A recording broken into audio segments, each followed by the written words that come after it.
My name is Matt. Together we are. Visited the priestess. Why is it always weird? I don't know. Maybe It's a one day it gift. won't be. A gift It's we a have. gift. Yeah. We are back and ready to rock and roll without plan. I realised. Next time. Next time. Yeah.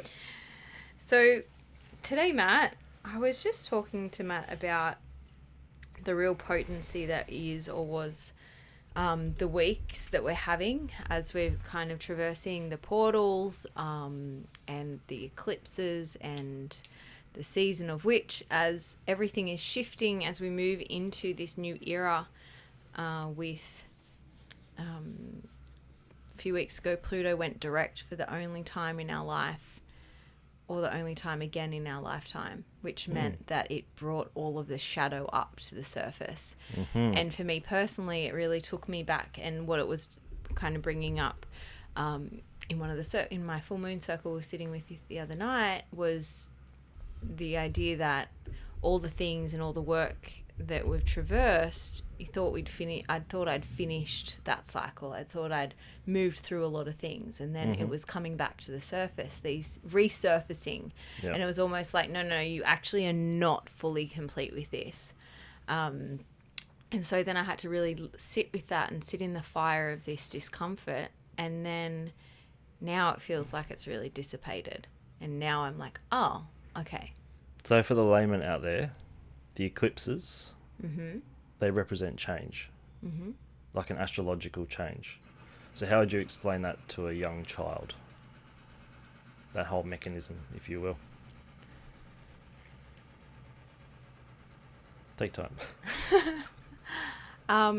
So So it's no real secret that we are affected by astrological changes. Yeah. Each, I guess, star in the sky influences the collective Yeah. and the individual psyche. Yeah. So with the eclipse, did you say it was eclipse season? Is that what you call So it? eclipse season, there was 2 partial eclipse and 1 full solar eclipse. Right. And so essentially is when the Earth moves in front of the sun and blocks part of it, right? Mm-hmm. Yeah, I know what the eclipse is. I just want to say from this perspective, like, just think about it from the way that happens, the way that these movements happen around us impact us as human beings. Yes. So it's the same as the water with the water level. Essentially in the moon. As the moon gets closer to the earth, it lifts the water, the tides get higher. So we had a super moon with the moon was very close to the earth. Right. And as the closer the moon is to earth, the more pull it will have on the fluid of the water of the earth and the earth itself. And obviously because most things on earth are water filled or water contained. Also the water in the body. Yeah, so we're water filled, water. Containing water, right? Containers of water. But yeah, any living thing has water. So all of that is influenced and that vibration is curated differently. And you're saying it represents change. Well, influences change. It influences change. Well, yes, because it's like, is it out with the old, in with the new type thing? I think right now we are moving through this pretty big dense movement because we're about to move into a new era. We're moving into the Aquarian era, and that Aquarian era will last our lifetime. And the whole point of that is sort of shaking up where we've been living in, typical 9 to 5, doing the thing, making the money. We're now moving into Aquarian era, which is going to awaken us to be in full alignment. So we've spoken about before that your soul has a reason for being here, and that reason is now going to be shone for everyone. So it's coming more on display. Yes. So every person, whether or not you're with and in alignment with what we're talking about, you're going to find that you naturally are going to sway away from a place that doesn't serve you and move more into alignment with what does serve you. And that could be quite painful for some people because their sole purpose is, for lack of a better term, and what they're actually doing could be so far apart Yeah. that the discord they feel is that separation of self and self. Don't say self and self. Say self and... You and your path. Yeah. Purpose, whatever. Purpose. Yeah. Yeah. So that could create a lot of disharmony in people. Plus, you got to also with that, it's knowing that is one thing, but accepting that is a big one as well. Because not many people accept where they are, accept where they're at, who they are, let alone have the, let's say, spiritual kahunas to do something about it. Yeah. Because it's often a relationship that you're in. It's often a job that you're in, your friend circle. Yeah. All these big life things. Yeah. And you'll, from your perspective, what's the first, let's say, symptom of that, potentially? I mean, it really depends on where you sit. Like, it could be So you're sitting there. Well, I sit in this chair. Well, it depends what your underlying is. We haven't lost the comedy, have we? It could be lethargy. Mm-hmm. It could be... I would say it would be interesting for someone to do their human design and have a look at what your human design steps up for you, and then have a look at where your non-self is, or I can't think of the word that it's called, but essentially it's a when you are out of alignment, this is how you will be or feel. So so I am a manifester in terms of human design, and the very simple principle of that is manifester. And for a manifester, when we are in purity or when we are flowing in life, we feel peace. And when we are out of that, when we are out of alignment, we feel anger. Anger. So, not common over here, but can happen sometimes. It does. Yeah. And so that having that understanding of when I'm not flowing, like when that anger comes through me and I'm like, okay, yeah, all right, out of alignment right now. Yep. That can give you a bit of an indicator. So that may be the way for some people. For other people, it's going to have it might be worry, or it might be...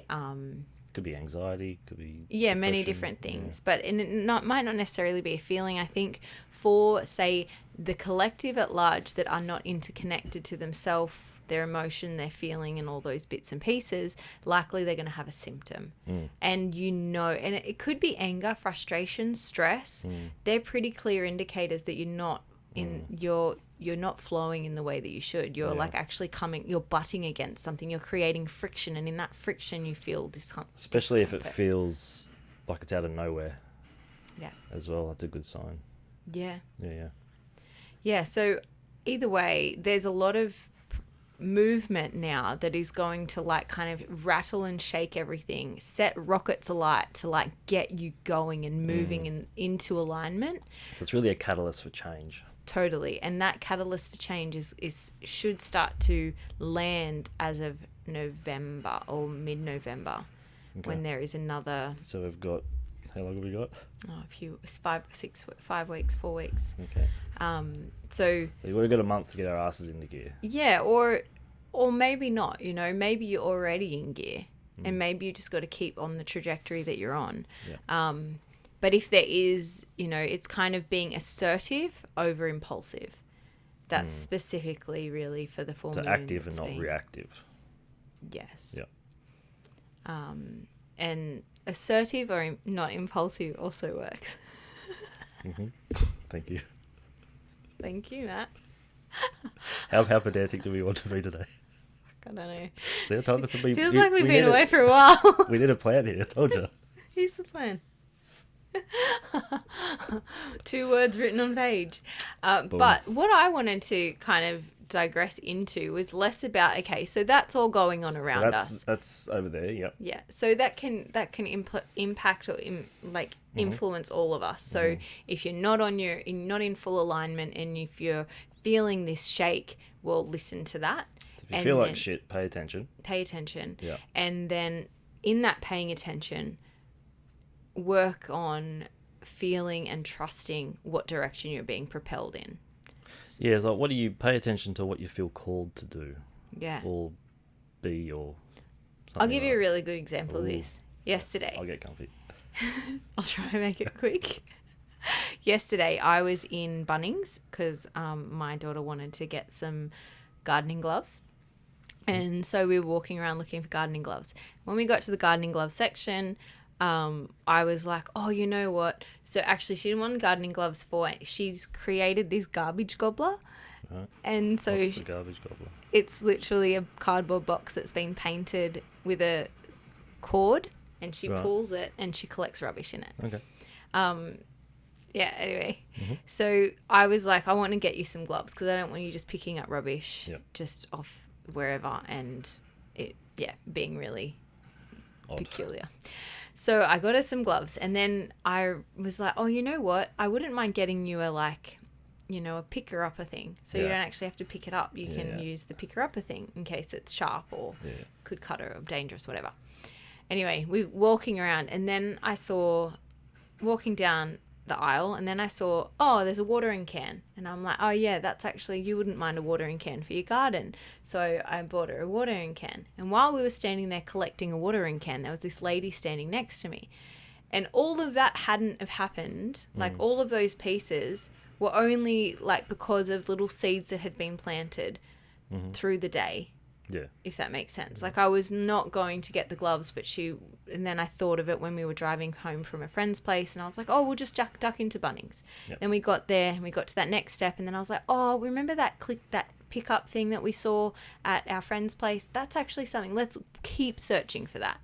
And then when we got to there, oh, look, there's a watering can. So all of those pieces kind of coming together. Then there was a lady standing next to me, and she was collecting some watering cans. And I was like, and I said to my daughter, I said, we're going to get one. She goes, no, I need one for my sister too. And I said, no, we're going to have one watering can that we share together. It's a child's watering can for everyone. And the lady said to me, she goes, I have 4 children. And she goes, best of luck with that. And I'm like, I'm only getting one. Luana, we're only getting one. Anyway, she started picking up 6. And I was like, what are you doing? You told me you just had 4 children. And then she shared that she actually owned a preschool and they were doing some gardening. Right. And I was like, oh, you know what? My partner actually does, like, specifically teaches children about gardening in preschools and how to grow their own food. And he's just done some workshops. And she's like, oh, great. Get him to contact me. Boom. If that is not for me, was just like right place, right time. Yeah. And only that she picked up, because she told me she had 4 children. Yeah.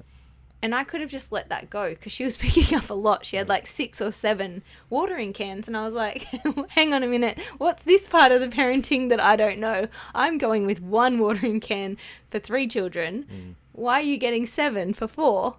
Anyway, had I not inquired on that question, she would not have shared, and then we would not have got to that point. But that is my indicator of, like, moving with flow and getting, and then opening up that door. That's cool. It's pretty cool. I thought it was really cool. And the good old garbage gobbler. It's all at Bunnings.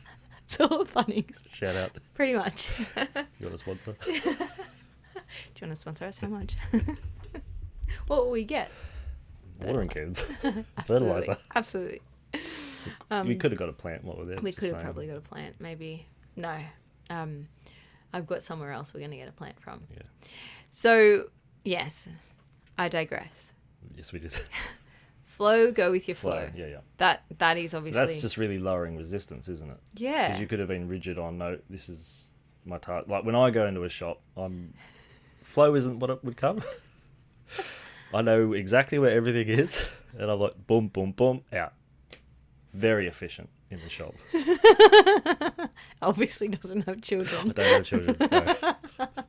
On a laser vision, on a mission. Yeah. You know what? That doesn't work as a parent, I think. No, probably wouldn't. It's nice to have that idea, but it creates a lot of friction and tension. I think if I had kids, I would very much permeate that. I recommend you just wouldn't go to the shops as a parent. So I just stay at home. Stay at home, cool. Yeah. Well, now you can. Online shopping. It's like, True. deliver to your door. This is something a friend and I were talking about yesterday. Gosh, this isn't where I was going to go, but we'll get there eventually. But we're talking about that idea that we are so used to now getting everything like, we are sugar-coated. We are wrapped up in cotton wool. And anything that goes against that is like blasphemy. Recently there was some egg shortage. I didn't notice the egg shortage because I only buy organic eggs at the market. There always seems to be enough eggs. But in Woolworths or Coles, shout out, there seems to be no eggs. And even we were up the coast recently and it said like 1 carton per family. And I was like, and there was no eggs on the shelf at all. And I was like, how interesting that the organic farmers seem to be doing okay. Yeah, they don't have the politics involved in the corporate shit. Or they have healthier chickens. Well, they just, follow cycles of nature. But there's so much politics between farmer and by the time it gets onto like a Woolworths shelf. Yeah. I won't go into that today. Not today. No. You can go into that another time. Another time, for sure. Yeah, absolutely. I imagine that's the case too. But yeah. So we're talking about eclipses. No, we're not talking about eclipses. No, I mean the changes. The changes. No, yeah. So cool. Right. Really go with your flow. Mm-hmm. You might find a lady in the shop that is going to open doors for you. So after this, I'm going to Bunnings. Straight to Bunnings. To the watering can aisle. That's it. You might see the wizard just hanging out in the watering cans. He's just waiting for his lady. Not being creepy. Oh. Innocently. Are you my wife? Are you my wife? Anyway. So many puns. Good work. Yeah. All right. But what I was wanting to go towards before I got excited by really going with your flow, but I also want to note that felt really cool. So it felt like my vibration just heightened a little bit through that whole process of just trusting and moving in that direction, right? Yep. So I think that's something that I want to remind you to do, like feel that in your body. So what, for me, the number one, probably the deepest level that's going to go against that would be a belief. I'm going straight in the deep end here. Yeah, okay. Yep. So you're living this life here. Mm-hmm. You're being called, let's say, over here. Mm-hmm. And it's a soul calling. Right. You're doing this job, might even be with this person, living this life, but there's something pulling you away from that over here. Yeah. The thought of that, like the thought of, if only I could do, if only I could be, the what's, the ifs, the buts, the what ifs, etc. All that is calling you over here. Mm-hmm. But what's the number one thing preventing you from going over there? I can't leave this because I have to be this because I have to stay in this relationship because blah, blah, blah. So that's the belief, which is just the thought we keep thinking to ourselves. That's the number one probably roadblock that's preventing us from going to that call. Because leaving all that and going to the call, it can create a huge life change.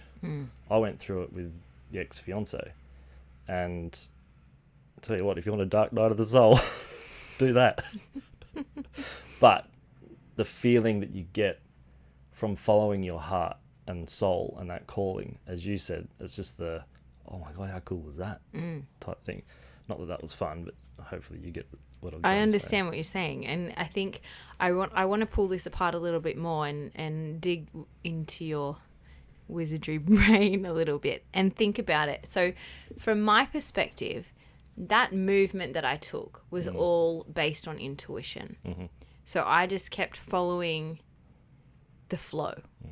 And that to me is what I tend to focus on as intuition. Mm-hmm. Now, this is where I wanted to go. Okay. Because recently I've been talking with some witchy friends and they have been focused on connecting to spirit around them or their guides, spirit guides.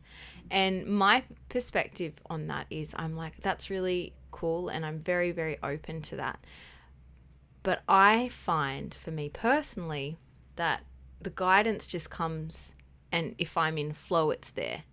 So I will see the same numbers. I will see the same, or I will see something that I'm like, yes, I understand. I painted a picture the other day of something, and it shared, and it was, very, what would you say, arty picture. Not the greatest artist, but I was just drawing and drawing and flowing, and it ended up looking a bit like a anteater. Picture-ish. Sure. And then I looked up the spirit meaning of the anteater, and then that came to like deep focus in self. What they lack in vision, they have in scent. And I noticed my senses were really heightened. And so I was like, oh wow, that's so cool and beautifully in alignment. What am I sniffing out, kind of thing. Either way, it was very much like, so all of those things for me, it isn't very clear where they come from. It just comes and I flow with it. Now I'd like you to kind of so you'd like to know the anatomy of that. Not necessarily the anatomy of that specifically, but do we have a difference between our intuition and the guidance from our spirits, or the guidance of soul? Does that come through as intuition? Is that the one and the same? Or are we got our intuition, and then we also have the guidance that can impact the intuition? I've got a really annoying answer. Okay. So to understand that, I'll preface by saying it's all consciousness. All right. So after an eye roll early, so I'll go with my flow now. Here he goes, ladies and gentlemen. You've got, in Carl Jung's model, he's got 4 concepts of consciousness. So think of a concept of consciousness, their we've polarity. Done this. Yeah, I'll just briefly touch on it. Okay. I can't remember what episode that was. We'll find it. So you've got a cross, or an X, however you want to look at it. Thinking, feeling. Yeah. Complementary opposites. So the more you overthink, you lose the capacity to feel. Yeah. You've got intuition and sensation as another concept. Sensation, most people know of, unfortunately, as pain. So the more pain you're in, be it physically, mentally, emotionally, even spiritually, you're cut off from that intuitive aspect of yourself. Okay, so sensation is just pain. No. Okay, but most people associate sensation with a pain. Okay, but I'm not most people. Okay. I associate sensation with feeling, like physically feeling something. Yeah, that's a sense. So the sensation is sensing something. Yeah. But that sense goes also outside you, because you can go into a room of people. Yes. And you don't like the energy. That's a sensation. Right, but then the more I'm connecting my sensation to a feeling, I'm moving away from intuition. Because if I sense something, like for example, would you say it's positive or negative, the sensation, feeling? Positive. Okay. So if it's more positive, then it's more in alignment with who you are. Therefore, you're more open to the intuition. It's not one or the other, it's one and the other. Okay. They're just polarities. So it's the flow between the yin and the yang, the hot, the cold. Yeah.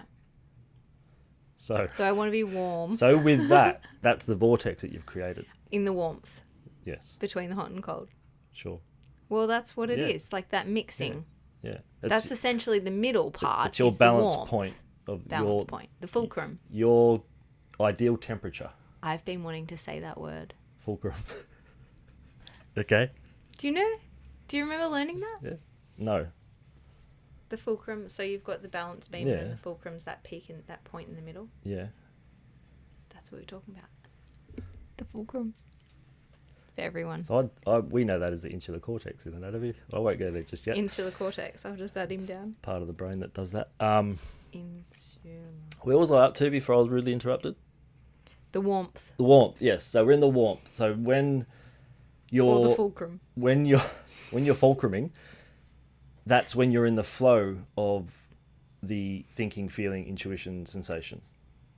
That's when I'm in this middle point. Yes, that's your fulcrum. That That is. circle. Yeah. It is. Yes. Well done. I'll show you this. So think of intuition as of like a divine email that you've just downloaded. Oh, love me Boom. that. Now let's kind of stay there but travel back a little bit. Mm-hmm. So the interaction with the old lady. Insert rewind sounds.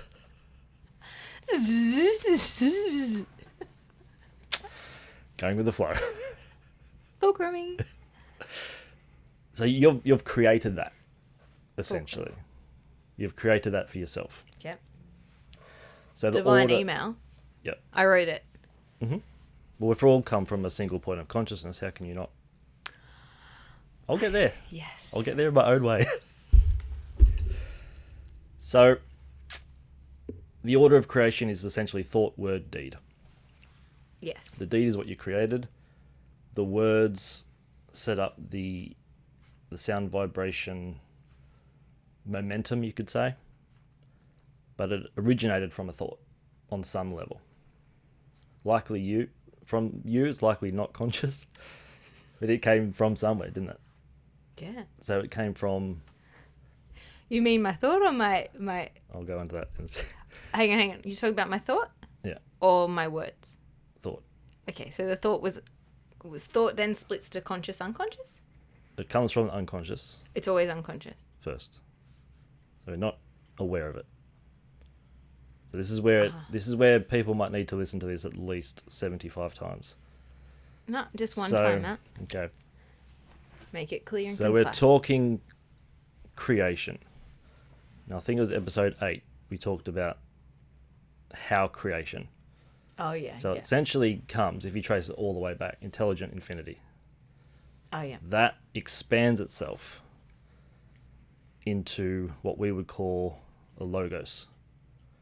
And in the Bible it says first there was Adam. something. Anyway, it ends up translating from logos, which means knowledge. Oh, right, that's right. So infinity becomes aware, it becomes focused, therefore intelligent, so you have infinite intelligence. That infinite intelligence expands itself out of pure desire to know itself, to become something. But to do that, to put it into a context that you might understand, we would be a sublogos to the earth would be a sublogos to the sun would be a sublogos to, let's say, space. The sun can't be there without other suns. The earth can't be here without the sun. We can't be here without the earth. So and that goes on infinitely. Lots of suns. Galaxies. That's all you got out of that. Clear and concise. Yes. So it all stems from a single point of consciousness. Yeah. So when we talk to our guides, they're just higher aspects of yourself. Now, to also understand that on a deeper level, you have to go beyond. Again, you have to kind of transcend thought itself, because that's like a scientific weighing measurement. But you have to go from physical to metaphysical, because by the time it gets into the physical realm, it's been metaphysically there. We've just aligned our thoughts, words, and deeds to that reality. So the higher self is what you would call your spirit guide. So is that intuition?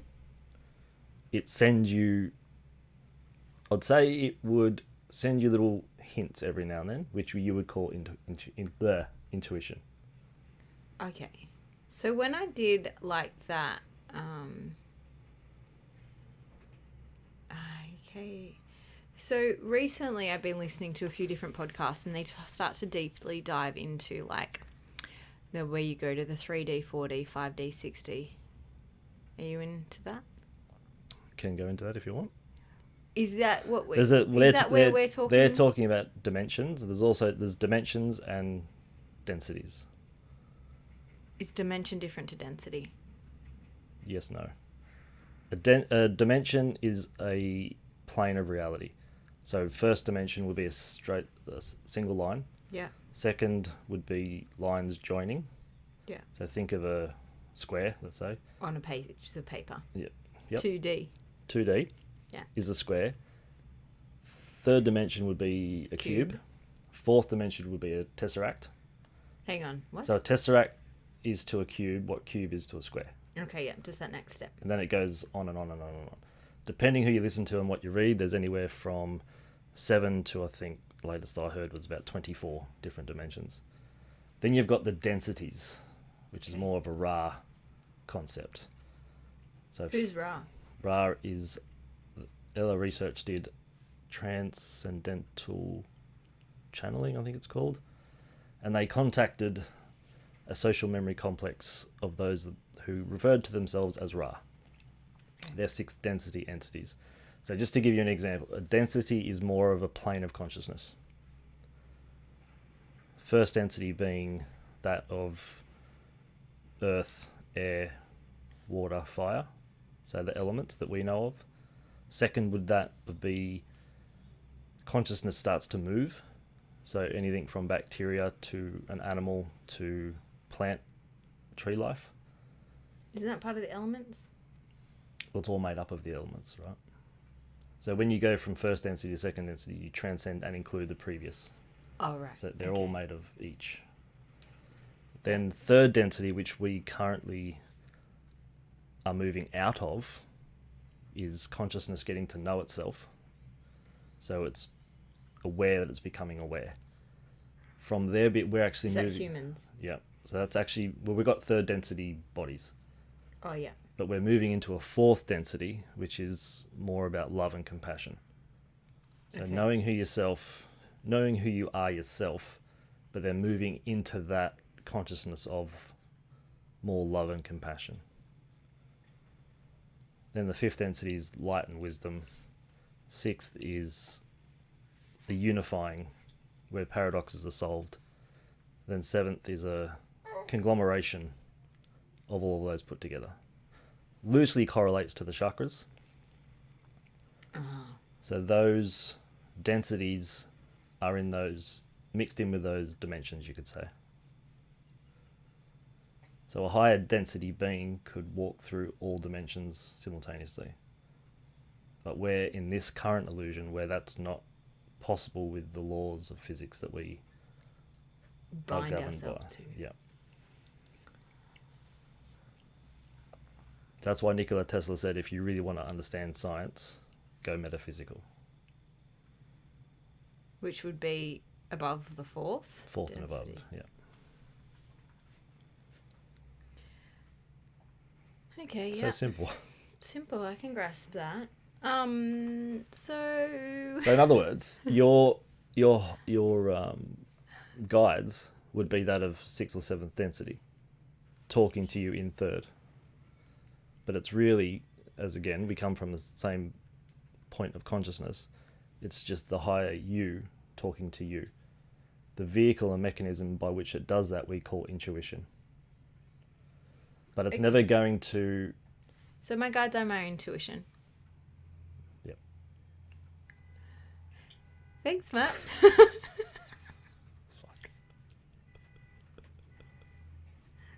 Well, that was easy. Yeah. I guess it's really, obviously very... It's there's hard a for complexity of that. It's hard for the intellectual mind to grasp. Because it goes to a certain point. It transcends human thought. Totally. Yeah. Well, even the tesseract or whatever you called that, the I guess the 4D, that would take us beyond a lot of, that takes you out of... That's where we need lost most people. certain substances to experience that. In this body. Well, you get there via meditation. Yeah. Etc. Can you get... What's past tesseract? What's the 5D? I can't remember what it's called. Oh, okay. I'm just wondering, Yeah, okay. So guides are in, did you say the 6th and 7th? Sixth and above. 6th and above. Sometimes fifth, depending on the entity. And when, this is the bit that I want you to go into, this is the bit where I'm probably going to, let's go into that. So the guides. Well, the guides,